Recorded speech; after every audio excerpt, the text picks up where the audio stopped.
They were once forgotten. Private John Glass. The cremains of military vets that sat on shelves unclaimed in a local funeral home for years are finally being laid to rest.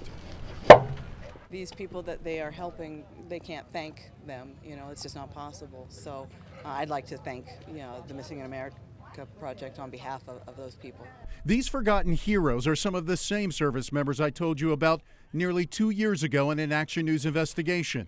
Thousands of dead servicemen and women, many left in undignified conditions because family members never claimed them.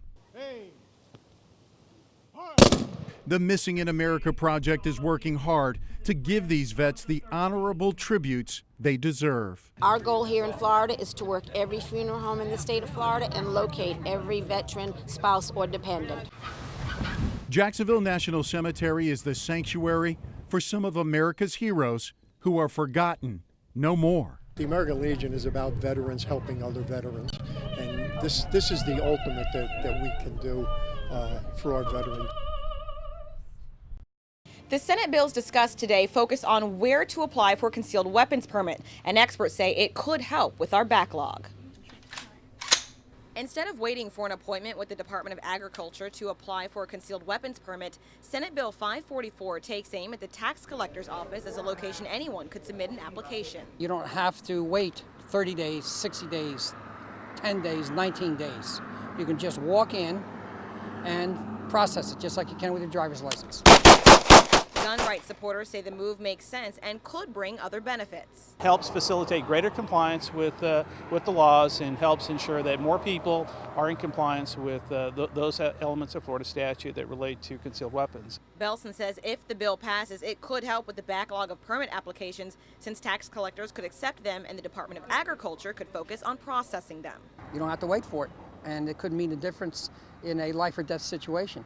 When you had your license, you were a lawful owner of a firearms, and you're acting reasonably and lawfully, it would be a lot better if it was processed when you need it.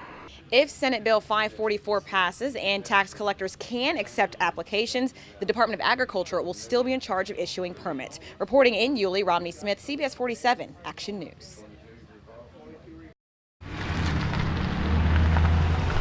Highway Patrol is spending Wednesday like any other, patrolling the roads and highways. If roads get icy, FHP says they'll shift into their incident response plan. We'll work on 12-hour shifts in order to keep the road covered and to do what they need to do. Some Florida drivers think DOT should sand roads now to prevent the massive gridlock in Atlanta from happening in Jacksonville. I believe they should, because it's going to be cold, it's going to get ice. Just because the wind chill factor is dropping now, I don't think it won't ice up.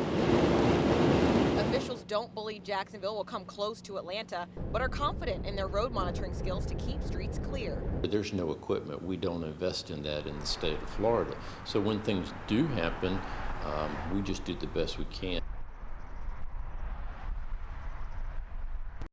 Medical marijuana, as you know, has certainly become a political issue in our state. But inside this home right here, it's an issue of life and death. So that's why we came out here to Jacksonville's west side.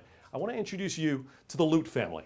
A couple of cupcakes while Mommy and I frosted them. Elena Lute smiles when her mom reads a book about her favorite color, pink. But the 9-year-old's mood turns blue, describing her latest seizure. What's that like? Sick. This is our big pills. This is our Depakote. A combination of several medications have reduced Elena's seizure frequency from 100 a month soon after her first episode at age 3. She had 2 on the 6th. She's now down to about a half a dozen seizures per month, but her condition is getting worse physically, mentally, and emotionally. There are the side effects that have robbed her of her livelihood. She is not a normal 9-year-old girl. Elena's family believes medical marijuana may be her best hope for long-term survival. I'd rather have that than the chemical medications that she takes on a daily basis. But this second grader wouldn't have to smoke pot like recreational users do for the euphoria produced from the THC compound. Doctors could prescribe a liquid extract of marijuana with low levels of THC. I took just one more peek. If it's not legalized here, the Lutes would consider moving to one of the 20 states where it is. I have thought about it just to see if that would alleviate some of her symptoms. But doctors concerned about marijuana's detrimental effects on developing brains especially in kids this young, are split on the issue. Voters will get to decide the issue this November. On Jacksonville's West Side, I'm Jamie Smith, CBS 47 Action News.